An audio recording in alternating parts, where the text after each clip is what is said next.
حضرت ابراہیم نے جب دین کے لیے نکلے تو جدوجہد کی، گھر کے اندر بھی گھر کے باہر بھی۔ آپ کے والد کا نام طارق ہے، وہ توحید پرست تھے، ایماندار تھے، پرہیزگار تھے۔ آپ کے چچا کا نام آزر ہے، وہ بت پرست تھے، بت بیچا کرتے تھے۔ حضرت سیدنا ابراہیم علیہ السلام جب میدان عمل میں نکلے تو حضرت ابراہیم علیہ السلام نے اپنے گھر سے جہاد شروع کیا، لڑنا پڑا۔ گھر کے اصولوں سے چچا نے جو رواج بنائے ہوئے تھے اس رواج سے ٹکرائے۔ فرمایا میں اپنے گھر کے اندر یہ بت پرستی نہیں ہونے دیں گا۔ چچا کو ایک دفعہ نہیں بار بار 100 دفعہ سمجھایا۔ آپ کا چچا بت بنا کے بیچا کرتا تھا۔ حضرت ابراہیم علیہ السلام تھوڑے بڑے ہوئے تو کہنے لگا کہ چلو میرے ساتھ، تم بھی بت بیچنے ہیں، ہمارا کاروبار ہے۔ حضرت ابراہیم ساتھ نکلے تو بت پکڑا ہے، گندے پانی کے اندر اس بت کو ڈبوتے ہیں، کہتے ہیں کسی نے خریدنا ہے تو خرید لو، نہ یہ نفع دے سکتا ہے نہ نقصان دے سکتا ہے، جو اپنا آپ نہیں بچا سکتا تمہیں کیا بچائے گا، خریدنا ہے تو خرید لو۔ چچا کہنے لگا تو کاروبار چمکا رہا ہے کہ تباہ کر رہا ہے۔ گھر میں بڑے معاملات خراب ہوئے، جھگڑے ہوئے، لیکن حضرت ابراہیم علیہ السلام ایک منٹ کے لیے بھی اپنے گھر کے اندر بھی کمپرومائز کرنے کو تیار۔ یہ تھوڑا مشکل میں نے پہلو چھیڑ دیا ہے، یہ تھوڑا مشکل پہلو چھیڑ دیا ہے۔ بڑا سمجھدار آدمی ہے پر بیوی سے پردہ نہیں کرا سکتا، سیانا ہے، پنچایت کا بندہ ہے، جو اس سے آپ کہیں گے وہ بات یہ سنائے گا، لیکن کہتا ہے نہیں جی میں نے کوشش کر لی ہے۔ کس قسم کی کوشش ہے صاحب، یہ کیسے ہو گیا؟ حضرت ابراہیم علیہ السلام نے گھر کے اندر سے فرمایا نہیں کرنے دوں گا، گھر کے اندر بھی ٹکرائے۔ فرمایا تم جو بھی ہو، پاش کیا چچا کے اصولوں کو، اور باہر جب نکلے تو صرف علاقے کے چیئرمین سے نہیں ٹکرائے، ایم پی ایم این اے وزیر مشیر سے نہیں ٹکرائے، سپر پاور نمرود دنیا کا واحد حکمران تھا اس وقت، دوسرا کوئی حکمران ہی نہیں تھا، اکیلے حکمران سے جا کر ٹکرائے۔ کوئی ساتھ فوج نہیں تھی، کوئی ساتھ ان کے طاقت بظاہر دنیا داری کی کوئی نہیں تھی، پر حضرت ابراہیم جا کے ٹکرائے۔ اور میرے رسول پاک صلی اللہ علیہ وسلم نے سند بیان کی، فرمایا افضل الجہاد کلمۃ الحق عند سلطان الجابر۔ فرمایا سب سے افضل جہاد یہ ہے کہ تو ظالم بادشاہ کے سامنے کھڑے ہو کے حق بات بیان کر دے، یہ سب سے بڑا جہاد ہے، یہ سب سے افضل الجہاد ہے کلمۃ الحق عند سلطان الجابر، سب سے بڑا جہاد۔ حضرت ابراہیم کھڑے ہو گئے، سپر پاور سے ٹکرائے۔ یہاں ہم لوگ حکمتوں کا شکار ہیں، دیکھیں گے، کریں گے، سوچیں گے، اور مولوی صاحب کو ویسے کہتے ہیں آپ پرہیز کریں سیاسی باتوں سے۔ بھئی اللہ کے ہر نبی نے جا کے وقت کے ظالم حکمران کو لتاڑا ہے، للکارا ہے، یہ تو مشن انبیاء ہے۔ حضرت سیدنا ابراہیم علیہ السلام نے جو اس کو جا کے کہا کہ تو جھوٹ بولتا ہے، تو جھوٹا ہے، تو خدائی کا دعویٰ کرتا ہے، تو بہت بڑا ظالم ہے، اور قرآن مجید نے اس ساری بات کو بیان فرمایا۔ حضرت ابراہیم علیہ السلام سے کہنے لگا میں رب ہوں، تو آپ نے فرمایا میرا رب تو وہ ہے جو زندہ کرتا اور مارتا ہے۔ تو پھر آپ حق بات بیان کریں گے تو اللہ مارے گا کہ بندہ مارے گا؟ کچھ بھی نہیں ہوتا، کیونکہ زندگی موت کس کے ہاتھ میں ہے؟ اللہ کے ہاتھ میں۔ زندگی موت اللہ، کچھ بھی نہیں ہوتا۔ انسان صحیح سمت کا تعین کرے اور صحیح چلے۔ حضرت علی شیر خدا سے کسی نے کہا تھا کہ آپ کے بڑی دشمنی ہے، کوئی محافظ رکھ لیں۔ آپ فرمانے لگے موت خود بہت بڑی محافظ ہے، وقت سے پہلے آتی ہی نہیں، بڑی محافظ ہے وقت سے پہلے۔ علامہ نورانی رحمت اللہ تعالیٰ علیہ کراچی جیسے شہر میں رہا کرتے تھے، جہاں گام گام پہ خطرہ تھا۔ لوگوں نے کہا حضرت اتنے بڑے لیڈر ہو، آپ کی جماعت کی 62 سیٹیں ہوئی قومی اسمبلی میں، ایک ایسا وقت بھی آیا تو کوئی ایک آدمی بندوق والا۔ آپ فرمانے لگے مجھے ضرورت ہی نہیں، اس لیے کہ جس خدا رسول کے لیے میں نکلا ہوں وہ خود ہی حفاظت کرنے والے ہیں، ضرورت نہیں ان چیزوں۔ تو بھائی حضرت ابراہیم ٹکرائے، اور آپ کا انداز کیا ہے؟ جا کے کہا کہ تو نہیں، خدا وہ ہے جو زندہ کرتا۔ اور اس نے ایک بیوقوفوں جیسی دلیل دی۔ ایک آدمی کو کل پھانسی دینی تھی تو اس کو بلایا، کہنے لگا تجھے کب پھانسی ہے؟ اس نے کہا کل۔ کہنے لگا جا تجھے آزاد کیا، زندگی دی، اس کو چھٹی دے دی۔ ایک عام آدمی بیچارہ بیٹھا تھا، اس کو پکڑ کے نا کہنے لگا اس کی گردن اڑا دو۔ کہنے لگا دیکھ لو میں بھی زندہ کرتا اور مارتا ہوں۔ وہ جو کل مرنے والا تھا میں نے زندہ کر دیا ہے، اور جس کو پتہ ہی نہیں تھا کہ میں نے مرنا ہے اسے پکڑ کے میں نے مار دیا ہے۔ یہ بیوقوفوں جیسی دلیل ہے۔ حضرت سیدنا ابراہیم علیہ السلام چاہتے تو اسی وقت دلیل توڑ دیتے کہ تو کیا بیوقوفوں جیسی بات کر رہا ہے، اگر تو زندگی دیتا ہے تو مرے ہوئے میں جان ڈال کے دے جس کو تو نے مارا ہے۔ لیکن حضرت ابراہیم نے دیکھا کہ بیوقوف ہے، بیوقوفوں سے بحث نہیں ہوتی، دلیل بدل لی جاتی ہے، ان کی عقل کے مطابق بات کی جاتی ہے۔ حضرت ابراہیم فرمانے لگے میرا رب وہ ہے جو سورج مشرق سے نکالتا ہے اور مغرب میں غروب کرتا ہے، تو اگر رب ہے تو تو مغرب سے نکال کے مشرق میں غروب کر۔ فبہت الذی کفر، کافر لاجواب ہو گیا، اس کے پاس اس چیز کا کوئی جواب نہیں تھا۔ علامہ اسماعیل حقی نے خوبصورت فقرہ لکھا ہے، خوبصورت، جان ڈال دی ایک جملہ کہہ کے۔ حضرت سیدنا علامہ اسماعیل حقی رحمت اللہ علیہ فرمانے لگے چونکہ نمرود بیوقوفوں جیسی باتیں کر رہا تھا، اگر وہ یہ کہہ دیتا نا کہ میں سورج کو نکالتا ہوں مشرق سے،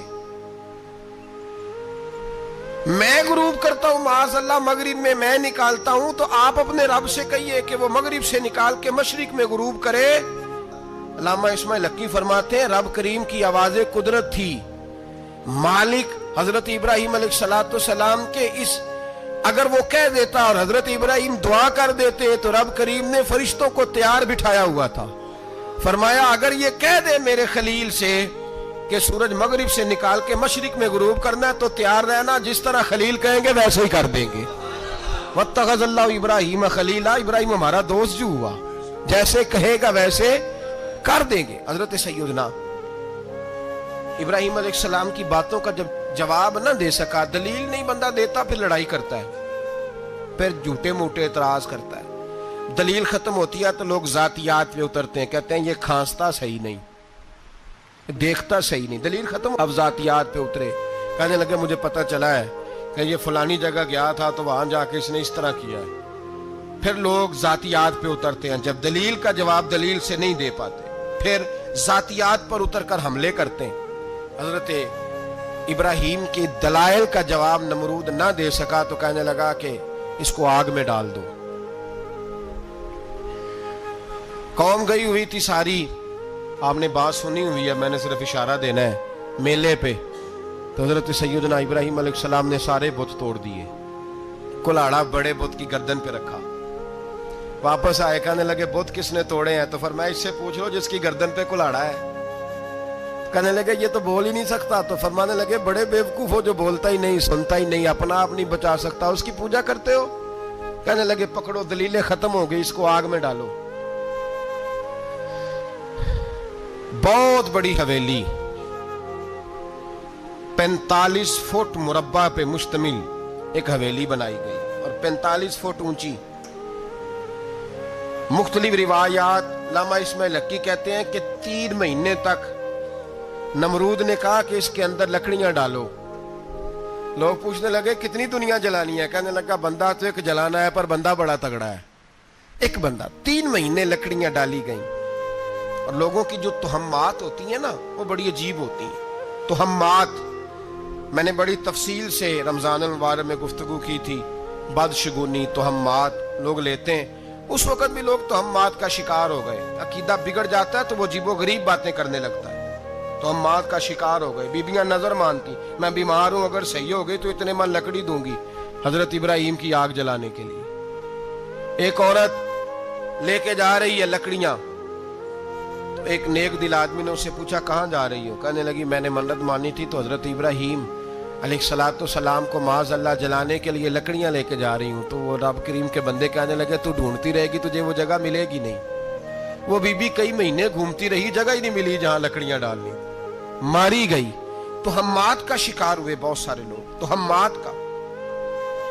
بھائی تہمات دین کے اندر منع ہے، تہمات دین میں کوئی نظر ماننا، کوئی کسی بزرگ کے مزار پہ جا کے سالے ثواب کے لیے کوئی چیز ماننا، یہ تو درست ہوا، لیکن غیر شرعی نظریں مان لینا کہ میں آگ کے گرد چکر لگاؤں گا، میں جناب وہاں جا کے یہ والا تماشا کروں گا، میں دھاگا باندھوں گا، میں رسا کاٹوں گا، میں وہاں گندے ہو سے پانی پیوں گا، ان کی شریعت اجازت، یہ تہمات ہیں، بدشگونی ہے، دین میں ان کی کوئی گنجائش۔ آپ